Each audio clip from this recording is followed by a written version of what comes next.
if you're running on the sidewalk, run on the sidewalk.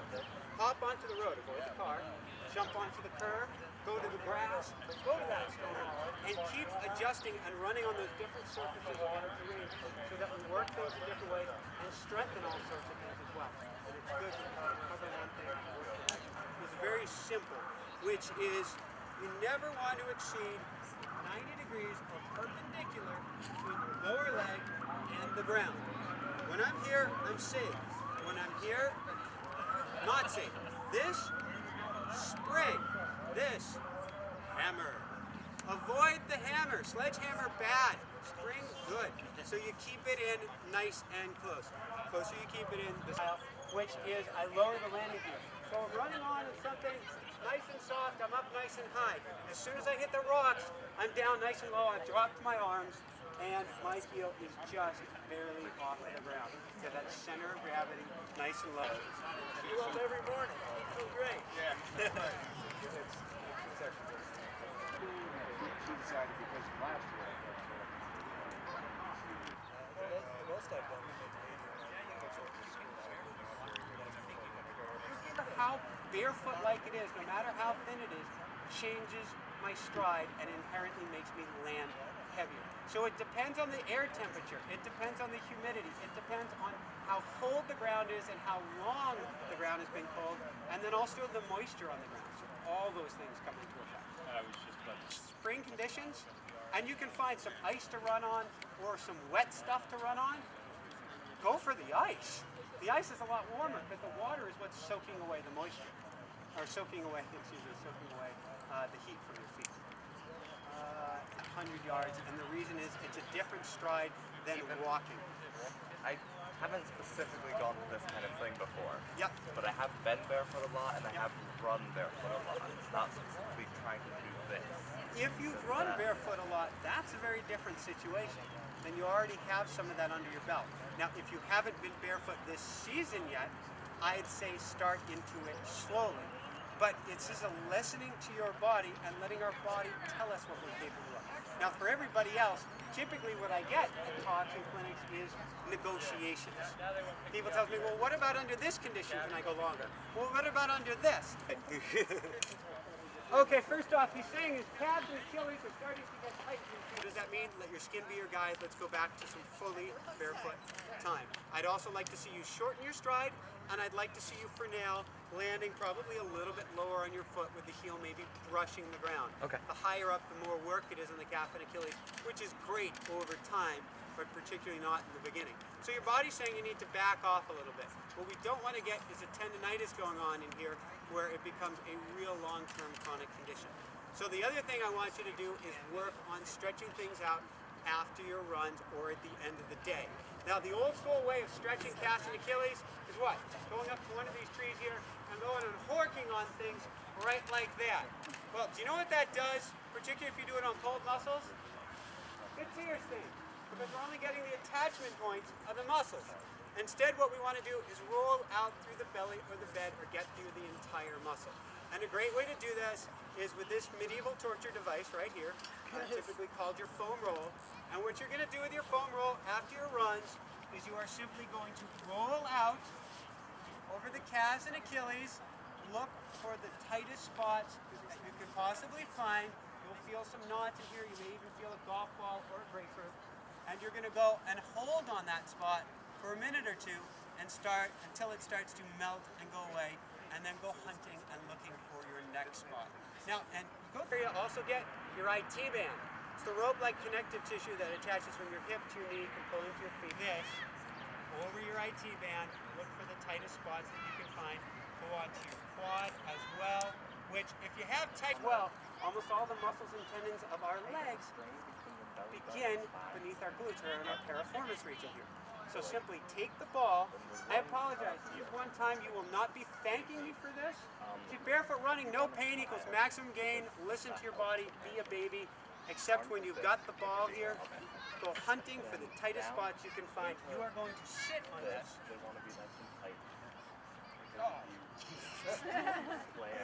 I promise, particularly if you're on book tour, you will find some tight spots, some really good tight spots. And that's a good thing. It's pulling down onto my calf and onto the bottom of my foot right now. That referred pain is a good thing. See, our body is a kinetic chain. One thing pulls on the next, pulls on the next, until it gets to the weak link. My weak link right now being my calf and the bottom of my foot.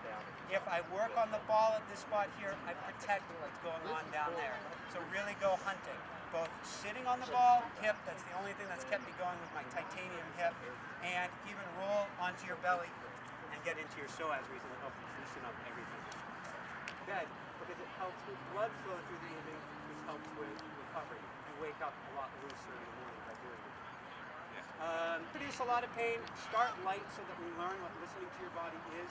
I don't mind you over time though, really working in. This becomes like your own personal deep tissue massage. However, if you dig in really good, you are going to be sore the next day. It means really hydrate well. If you really work into it, realize the next day or so is going to be more of a recovery day rather than a day to go and hit it nice and hard. So,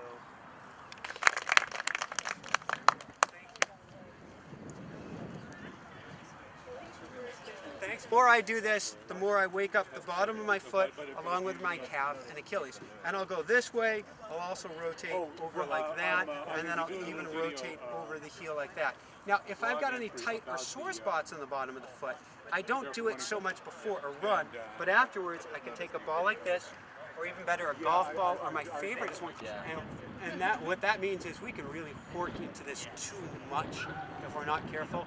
So when it comes to the bottom of the foot and working out the knots, start extra light and see how the foot responds. Because you could literally create a fracture if you go onto a golf ball and just start wailing with it. The only difference is are nice and light on that forefoot, but that takes the most time and work to get into. The second one is grabbing with your toes, which I was teaching people earlier as you walk, because when you do that, you build up the shape of the arch, you give yourself nice natural support. And the third one is rolling off of the heel, which means our heels are not shaped like hammers, they're shaped like tennis balls. So if you picture having a tennis ball under your heel, you will walk. You stay nice and tall and light, a string pulling yourself to the sky, but you roll underfoot. Yeah. So are you doing the same thing tomorrow before the 5K? Same thing tomorrow before the 5K, and we'll be giving a talk this afternoon, and we're going to talk about if you do need to wear footwear, what to look for in that this afternoon as well.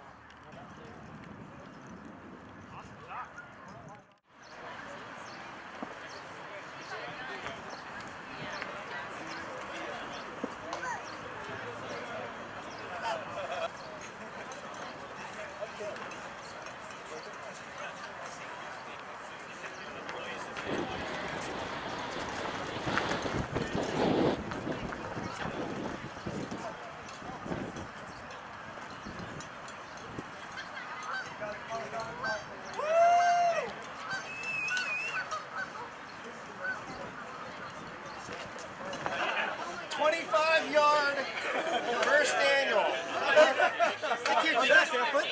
There's two events. There's the 25-yard and there's the 5K. If you want to get the most distance for your money, run the 5K. And there's no prizes for the 25-yard. 30 seconds! There's not a footprint copy of my book for first and second. Barefoot runner, skin to the pavement. I love that term, Preston. Did you come up with that? That's great. 12. 10 seconds! 9, 8, 7, 6, 5, 4, 3, 2, 1.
Guys.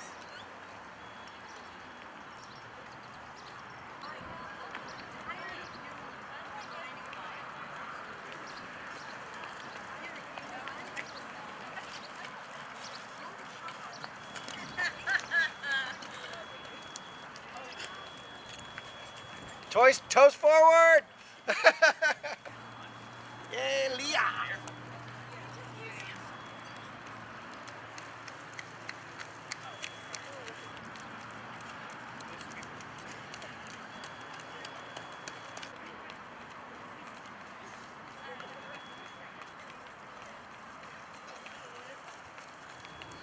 Woohoo!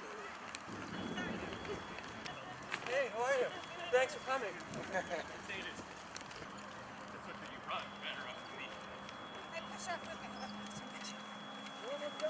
Had to look down for goose poop.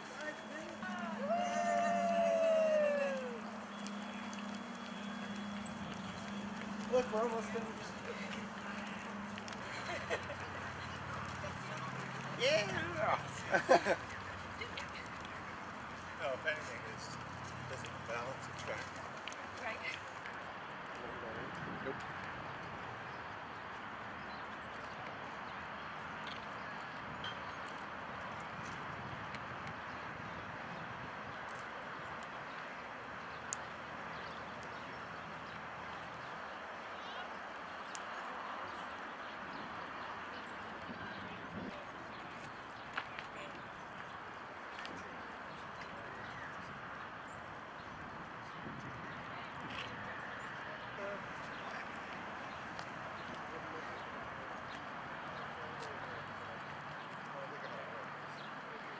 Tomorrow I gotta take my energy to the sand. Yeah. It's there. And I got a splinter on it yesterday and I said, I don't know. And that's always pretty well. Helps toughen you up. Arrgh. I noticed you're bumble around.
Excellent.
I've never seen one cry. I've never ever.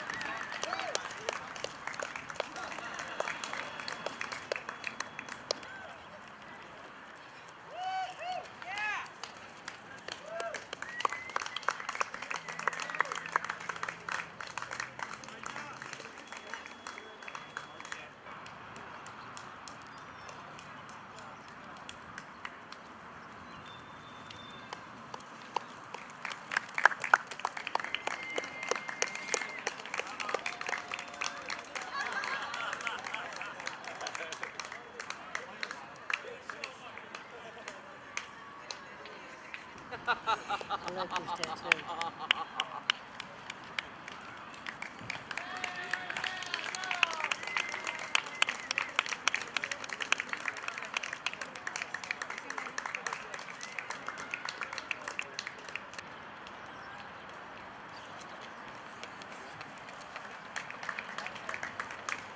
These the carries up. Yep. Wow. Yeah, press it. I think that's it.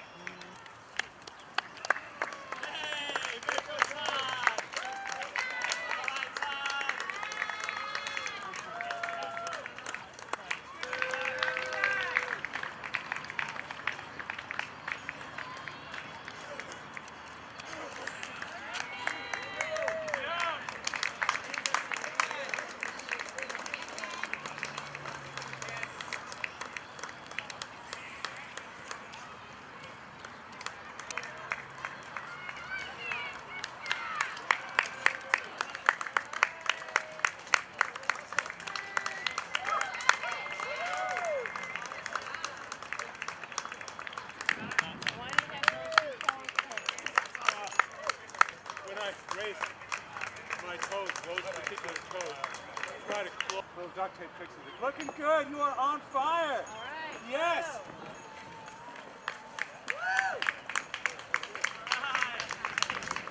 Bring it in.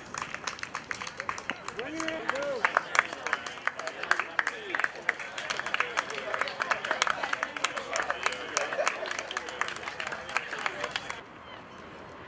Oh yeah.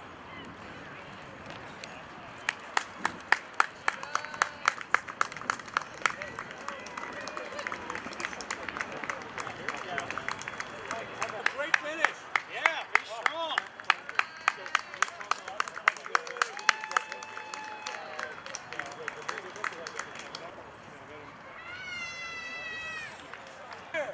Oh, oh, oh. Go 19. Show them how it's done. Come on now.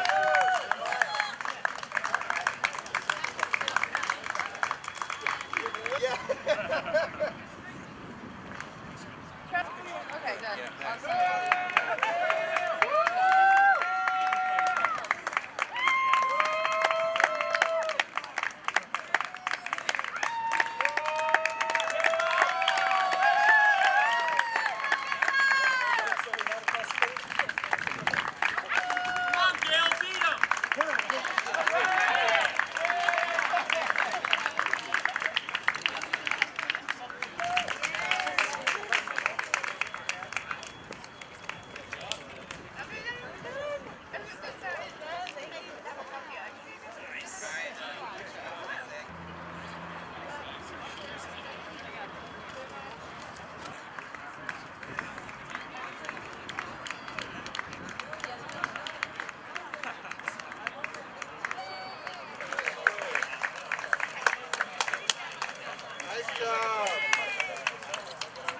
This is actually soft. This is not calloused.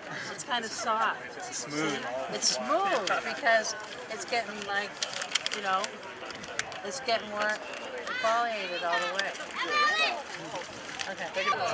Not provided. Not provided.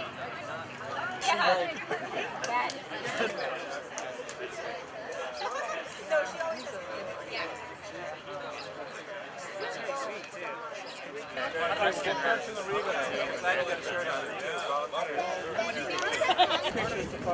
Take off your shoes and crying out loud. The things some people notice.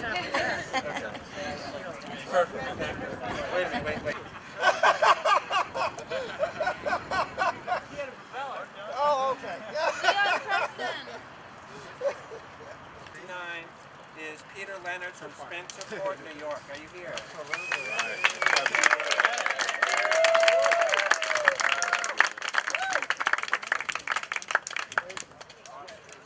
the camera. Thank you very much. Good job.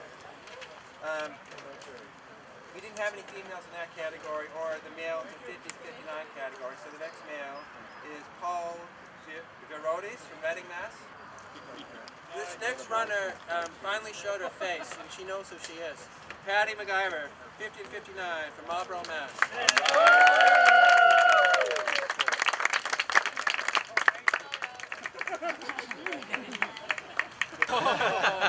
All right, so this guy here, I all want you to know what this guy's done in like 1 or 2 years of barefoot running. He just started barefoot running a couple of years ago.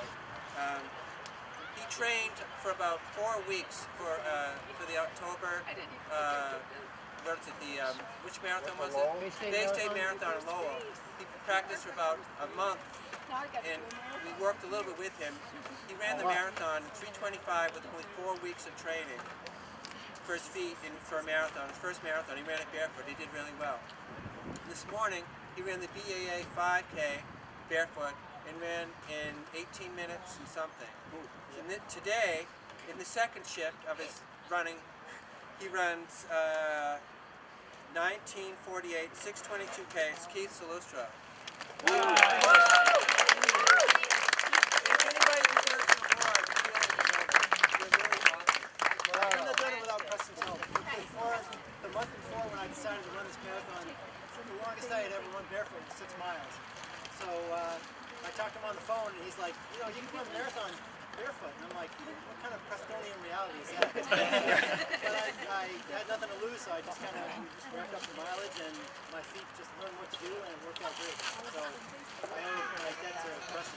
And we owe it to you because you're such a great representation for this running community. Right. Thank you. Thank you very much.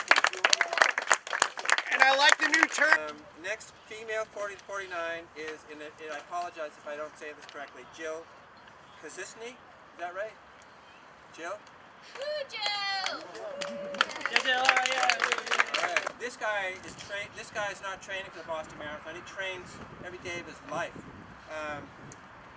He's really good, well known in the running community in the country, minimalist and barefoot.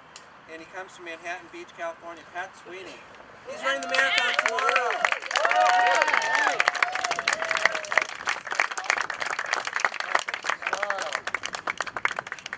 Awesome. Thanks so much. Okay. I'm not going to put it up on the wall and get a sex tape, though. And age. Age change is tough. What? That's for Chloe, yeah. Yeah. Yes. Because there have been so many people who helped out, but I do want to acknowledge Chris here. This guy right here has been so helpful, I can't even describe how helpful he's been. And he's going through like buying a house and a couple other things and running the marathon tomorrow. And he's doing all this. So I am so amazed at what Chris did. I really want to, if you guys thought this race was run well, Chris is a really big reason why.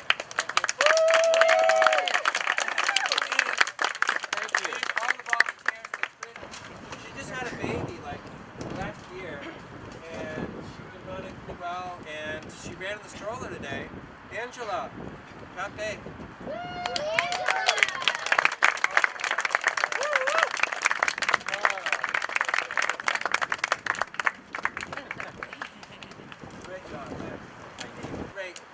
Runner. Every race he goes to, he comes in like the top 5, no matter what race he goes to. Great addition to the barefoot running community. Nick, where are you? Right here.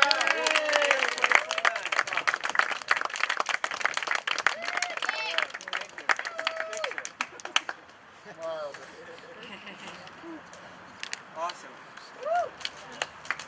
Okay, female 20 to 29. Haley, you're gone, right? Yeah. Haley's right here. Haley, right here, from Philadelphia. Thanks for coming out.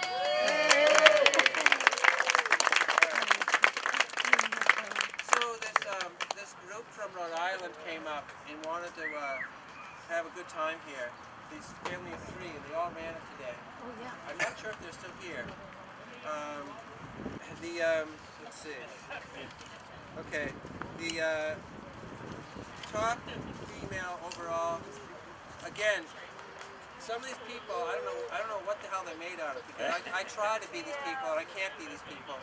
This next person is just crazy, in a good way, like I am. This person started riding barefoot 4 years ago, and she just broke into a stride about a year ago, no pun intended, but she's feeling really comfortable after about 3 years, and she couldn't run. She was the first woman to run the marathon barefoot, and she did it because she couldn't wear running shoes. Her ability to run barefoot made her run longer distance than she could run the marathon.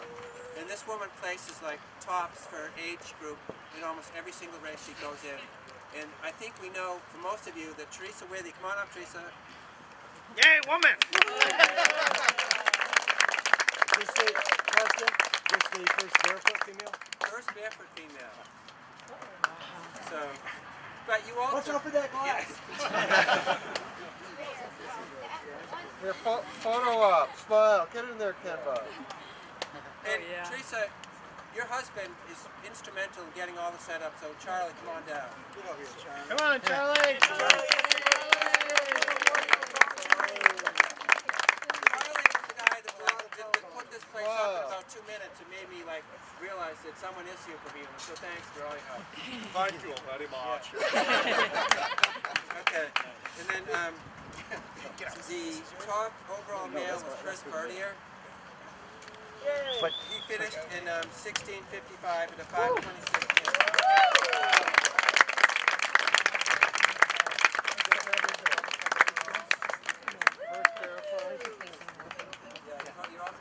It's kind of embarrassing. This is embarrassing, but you well deserve it. One more, right?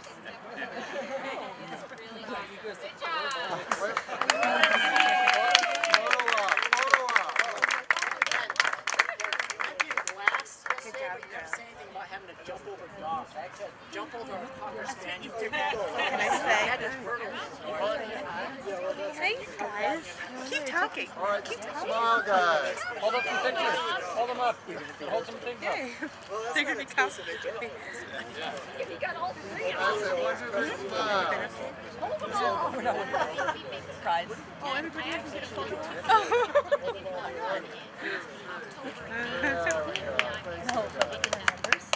We were the first two people. No? I just want to say one thing to you guys. New York City, Barefoot Run.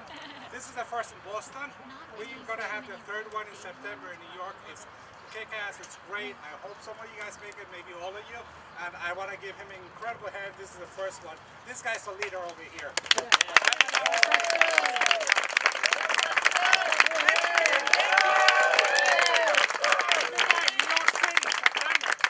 Ivan, do you have a date yet? Yeah, you don't want to be on vacation.